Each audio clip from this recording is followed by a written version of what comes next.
It's time to normalize saying the words, I don't have an opinion on that. You would not believe the number of things in my average week I'm asked to form an opinion on that I know nothing about, right? A conflict going on the other side of the world, the current fiscal performance of this government, whether Gary's economics is correct that we need a wealth tax. I will be honest on all of those matters and basically everything else in life. I don't know. I do not have an opinion. I do not feel the need to look smart in a room full of idiots to pretend that I know what I'm talking about. I simply don't know. And yeah, unfortunately, the stance that I've chosen to take here is an unpopular one. It's one that most people try and steer clear of. Most people in this day and age think that half-baked, silly opinions are the currency to trade in. If you don't have a very complex, nuanced opinion on politics, if you don't have policy ideas on how to fix every problem that you can do nothing about, then somehow you're an idiot, you're an NPC, and you're just not really playing in this world. We each have a very limited capacity of bandwidth for what we can actually give our energy to, what we can actually give our attention to, what we can actually care about. And so I'm not suggesting that we can't feel bad for things going on elsewhere in the world. I'm not suggesting that we shouldn't have emotive responses to news stories we see. You don't need to be the official spokesperson for yourself and have a really well-polished PR opinion on everything. It's not your job to know about this stuff, and it's not your job to care. And as well as just avoiding looking silly and avoiding saying things that you'll regret in the future because those opinions were half-baked, when you opt out of trying to play this nonsense game of having a hot take for everything happening in the world, life gets a lot better. Because I wake up with zero worry and zero anxiety about stuff going on out there that I can't control. In my working day, I have absolute focus on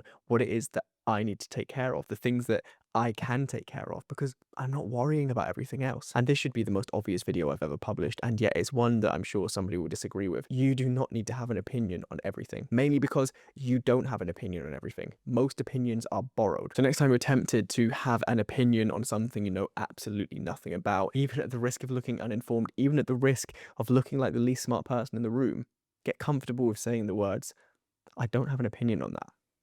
Just something to think about.